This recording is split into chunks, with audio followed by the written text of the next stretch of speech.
Olá, terceiro ano, nossa primeira aula da apostila 2 começa com apreensão e compreensão de sentido, certo? Essa aula aí, gente, diz respeito à interpretação de texto, ok? Então, vou passar para vocês aqui um slide bem próximo do conteúdo da apostila, tá? Sendo que não tem nada de diferente do que a gente já sabe sobre interpretação de texto, não, tá? Então, aqui nós vamos ter compreensão e interpretação textual.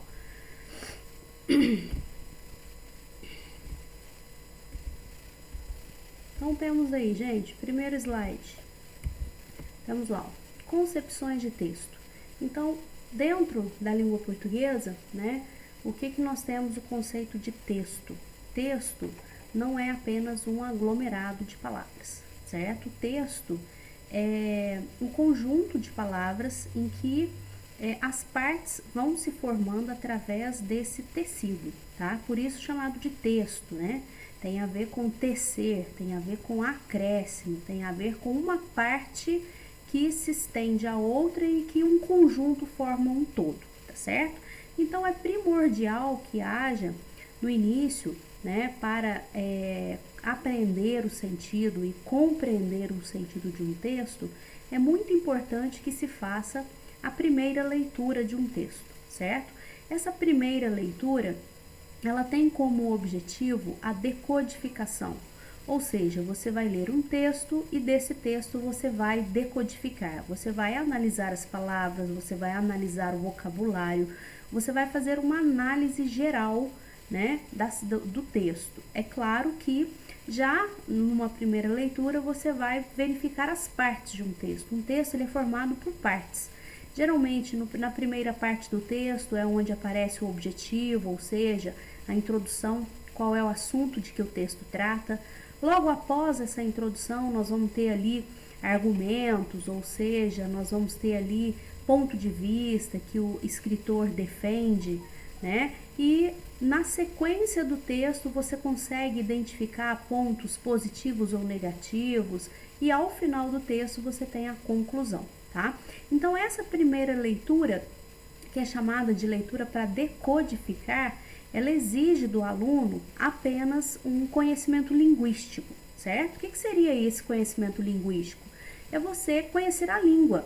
Qual foi a modalidade escrita que o texto foi escrito, se ele utiliza de uma linguagem coloquial, de uma linguagem padrão, se você entende, digamos assim, o significado, o sentido das palavras de que o texto possui. Então, essa primeira leitura é para você dar uma unidade semântica e formal do texto.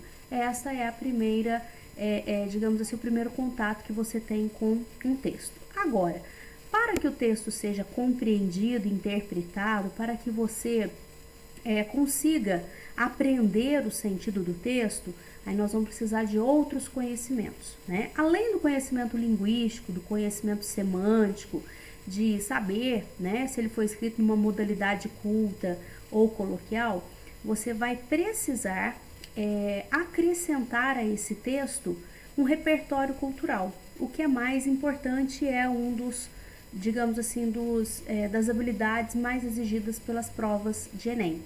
Então, um texto, você vai somar as informações que você tem, que o texto te traz, com informações que você já tem no seu repertório cultural, tá? Através dessa soma, você vai ter um todo, ou seja, quando o aluno lê um texto da qual ele já conhece algo sobre o assunto, ele tem maior facilidade de assimilação, ou seja, de compreensão do sentido do texto, tá certo? Então, vamos prosseguir aqui, ó. Então, nós temos o esquema aí, olha lá, compreensão e interpretação textual. Então, nós vamos ter, primeiro, o conhecimento do sistema linguístico, né? Como eu disse para vocês, conhecer em que tipo de modalidade o texto foi escrito, conhecer mesmo o idioma, a língua, né? Padrão, coloquial e assim sucessivamente. Outro conhecimento que o leitor precisa ter para interpretar um texto é um conhecimento sócio-histórico-cultural. O que seria esse conhecimento sócio-histórico-cultural? É essa bagagem que o aluno precisa ter. Então, quando você lê um texto da qual você já conhece algo sobre o assunto, você tem maior facilidade de compreender esse texto, certo? E um terceiro conhecimento seria o conhecimento, né, dos mecanismos e produção de sentido, ou seja, aí nós já vamos partir para a interpretação textual. O texto foi escrito com que objetivo? Para quê? Qual sentido? Ele tem ideias implícitas, ele trabalha com pressupostos, subentendidos, ou está tudo explícito no texto. Então, esse terceiro conhecimento, que é o mecanismo de produção de sentido, esse vai além do que, às vezes, né, nem sempre, às vezes as ideias estão explícitas no texto, mas na maioria das vezes esse mecanismo de produção de sentido, ele vai além do que ficou escrito.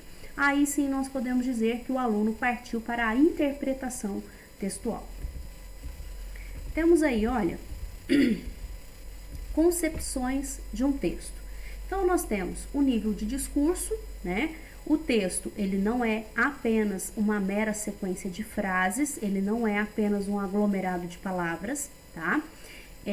Por quê? Porque ele contém o pronunciamento sobre uma questão, ou seja, ele defende um assunto, né? Que circunscreve a um dado contexto e disso advém o seu sentido. Resumindo esse slide para vocês, o texto não é apenas uma sequência de palavras aleatórias jogada no papel. Ele possui, né, um encadeamento dessas palavras em que, à medida que há a progressão textual, à medida que os assuntos vão surgindo, esse texto vai aumentando e vai dando a ideia de um todo. Então, exemplo. Olha lá, vamos analisar essa frase aqui. A única atividade produtiva de expressão na fazenda é a engorda de bois de arrendatários. Então, a única atividade produtiva de expressão na fazenda significa que se tem alguma atividade produtiva, né, a fazenda ela gera lucros, ou seja, a fazenda é produtiva. Apenas uma atividade essa fazenda produz, né? Então, olha lá, há outras atividades relevantes na fazenda, né? Igual de expressão. Então, olha lá o que diz o enunciado. A única atividade produtiva de expressão na fazenda é a engorda de bois de arrendatários. Significa que a fazenda, ela possui outras atividades, né? Porém, a de maior expressão, né? A única de maior expressão é a engorda de bois de arrendatários.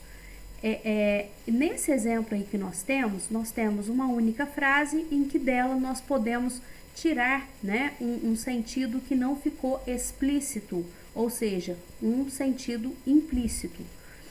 Os bois não pertencem ao dono da fazenda. Por quê? Porque ela está dizendo que é de arrendatários. Significa que essa fazenda aí, né, existe alguém que a arrendou, ou seja, está usando, né, pagando por essa fazenda para poder engordar esses bois aí que não pertencem ao dono da fazenda. Vamos para a segunda, né, criação de sentido aqui.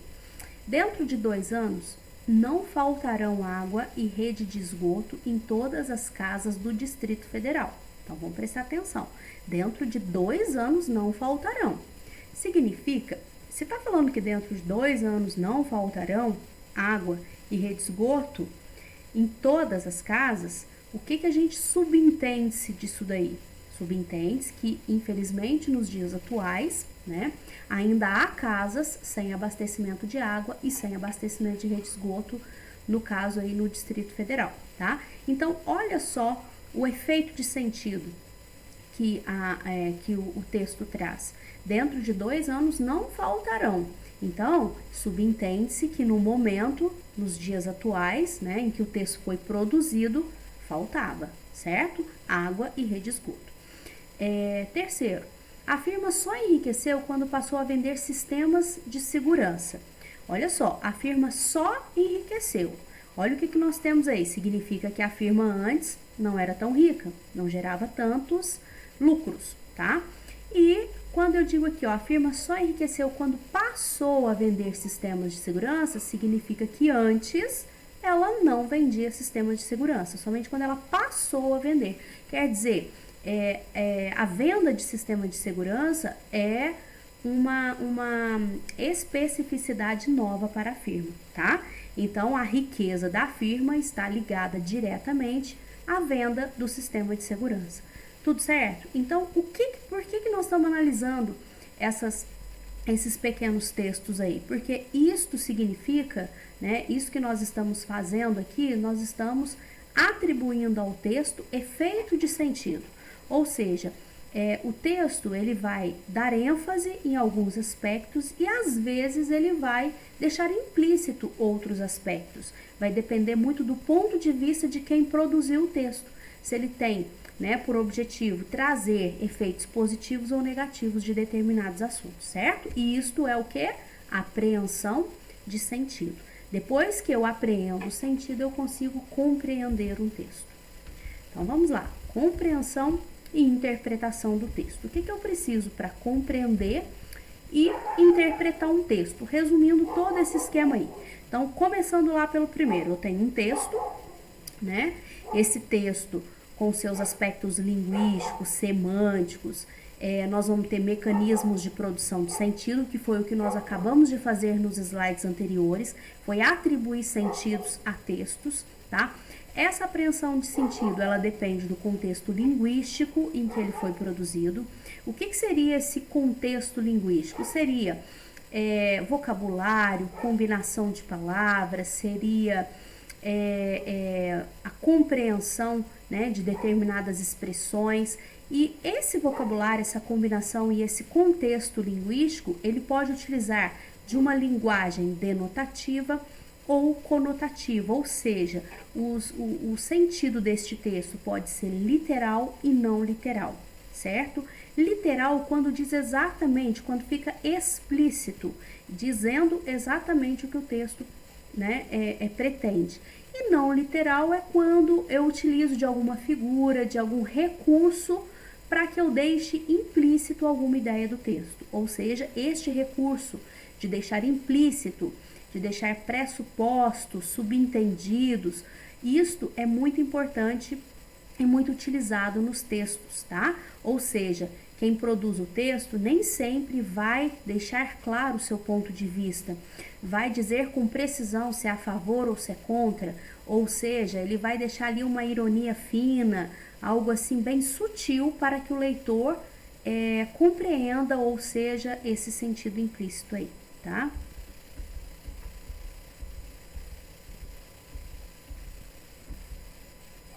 Aqui nós vamos ter o mesmo esquema, tá? Sendo que nos textos literais também existe, o que acrescentou ali foi que nos textos literais também existem as ideias explícitas ou implícitas, tá? E aqui nós vamos ter o que nós acabamos de falar, ou seja, que nós já analisamos lá atrás, que são os pressupostos e subentendidos, tá? Os pressupostos e subentendidos, eles são ideias que vão além do que o texto disse, ou seja, deixando para que o leitor utilizando o seu raciocínio, chegue a conclusões lógicas. Olha só o exemplo que nós já falamos lá atrás. A única atividade produtiva de expressão na fazenda é a engorda de bois de arrendatários. Então, significa que na fazenda não há outras atividades produtivas, além da engorda de bois produtivas. Pode ter outras atividades, mas não produtivas, né? E a fazenda é arrendada, ou seja, a fazenda, né, ela foi alugada para que alguém tirasse proveito dela. Então, o pressuposto, nós temos aí, né, o contexto linguístico, e nós temos o pressuposto, aquilo que já foi nos dado, é aquilo que a gente supõe que exista aí nesse contexto. Olha lá, outro exemplo. Pressupostos e subentendidos. Minha turma é um paraíso. Estou tão triste porque a diretora ocupou o meu horário com avaliação institucional. Então, primeiramente, né, cuidado quando faz muito elogio. Minha turma é um paraíso. Olha, isso pode estar sendo irônico, né? Estou tão triste porque a diretora ocupou o meu horário com avaliação institucional. Então, neste caso aqui, o pressuposto que se tem, né, É claro que aqui precisaria, digamos, precisaria de alguém para ensinar. Desse jeito que tá aí, não tá muito claro esse pressuposto não, tá? Mas diz respeito a uma professora dizendo, né, que o horário dela foi pego pela direção da escola. Então, quando se usou minha turma é um paraíso, existe aí um pressuposto, né? Ou seja, que a turma não é desagradável, tá? Então, é um paraíso, significa que a turma é bem tranquila. Agora, estou tão triste porque a diretora ocupou o meu horário com avaliação institucional, o pressuposto que ficou aí significa que ela não irá lecionar, ou seja, não irá dar a aula no seu horário normal. O que pode acontecer? Desse jeito que está aí para nós, sem um balãozinho, sem uma tirinha, realmente parece que a turma é mesmo uma turma agradável, uma turma boa. Mas dentro de um outro contexto, dentro de uma outra situação, poderia dizer completamente o oposto. Ou seja, poderia estar usando de um tom irônico, tá? Então, nesse caso aí, seria um subentendido. Mas vai depender do quê? Vai depender dos fatores linguísticos, da situação, do quadrinho, né? Destoado desta forma aí, nós não sabemos se há ou não ironia no trecho. Agora, olha lá. Minha turma é um paraíso. Estou tão triste porque a diretora ocupou meu horário com avaliação institucional. Nós vamos ter o subentendido e o contexto extralinguístico. Minha turma é um inferno. Aí está o que eu disse para vocês, que seria o tom da ironia, tá? Então, neste caso aqui, o que ficou subentendido, né? Através, agora é claro, deveria ser um texto figurativo, né? Um texto misto, com imagens e o signo linguístico. Desta forma aí, realmente não daria para a gente saber se havia ou não uma ironia. Agora, eu também não posso entender como a turma sendo um inferno e a pessoa estando satisfeita por não ter dado aula naquele dia. Então, vai depender do quê? Dessa seta que vocês estão vendo aí, olha. Contexto extralinguístico. O que é o contexto extralinguístico? Seria uma charge, uma tirinha, uma imagem, algo que está fora do texto, certo? Então, o pressuposto é tudo aquilo que está implícito no texto, está dentro do texto, tá? O subentendido é tudo aquilo que está fora do texto, é tudo aquilo que eu preciso de um repertório para que eu consiga entender. Esse é o chamado de contexto extralinguístico. E o final, né? Se a turma não é mesmo boa, se ela é um inferno, ela fica feliz por não dar aula na turma. Novamente, nós temos aí o mesmo esquema, tá? De que o texto precisa de mecanismo de sentido, precisa de contexto linguístico, extralinguístico, o que no caso nosso aqui diz respeito a imagens, charges, diz respeito a placas, né, a linguagem mista. O sentido pode ser literal ou não literal, e ainda no sentido implícito nós vamos ter os pressupostos e subentendidos. Lembrando que o pressuposto é aquilo que você pode supor dentro do texto, e o subentendido é aquilo que você precisa de algo que esteja fora do texto para que lhe auxilie. Não precisa ser necessariamente a imagem, pode ser mesmo o tom, pode ser mesmo algum recurso que vai te dar a pista do que se deixou subentendido, tá? A leitura eficaz, vamos ver aí. É a compreensão de tudo que foi dito, explícito, e também o que não foi dito, implícito, mas que pode ser extraído do vocabulário e das relações entre as palavras do texto, pressupostos, e também a que conduz à interpretação dos sentidos que resultam de um conhecimento compartilhado entre autor e o leitor, que seria o subentendido, aquilo que está extra. Então, gente, para concluir, né, como que há eficácia na leitura? Quando o aluno lê com conhecimento linguístico, conhecimento semântico, né, sobre a língua, e além da leitura eficaz, além da leitura com atenção aos pontos, às partes do texto, eu preciso, é necessário que para que haja uma interpretação, eu conheça, né, eu compartilho dos assuntos que o texto já traz, ou seja, eu já tenha um repertório cultural. Quando eu tenho esse repertório cultural, isso facilita a minha interpretação, certo? Agora, o que não pode acontecer, o que é uma falha, um erro, é o aluno que lê o texto e tenta interpretar o texto sobre a sua ótica. Você não pode ler um texto interpretando sobre a sua ótica, você tem que interpretar sobre a ótica de quem o produziu, tá? Então, esse é o motivo de grande parte dos erros de interpretação. É o aluno resolver uma questão baseada no seu ponto de vista sobre o assunto. Não, não se faz dessa forma.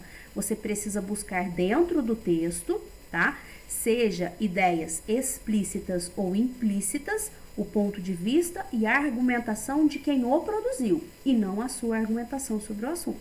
Isso é muito importante diferenciar, tá? Então, essa foi mais uma aula de interpretação de texto. Acredito, assim, que eu tenha dado uma boa luz para vocês, embora esta aula não precise de muita explanação. É uma aula de interpretação de texto, certo? Vocês vão fazer o em classe, depois eu falo o número da aula, não me recordo agora, não olhei ali. Então, vocês vão fazer o em classe, seguido da tarefa, como a gente sempre faz em sala de aula, certo? Tenham um bom dia, tchau, até o próximo.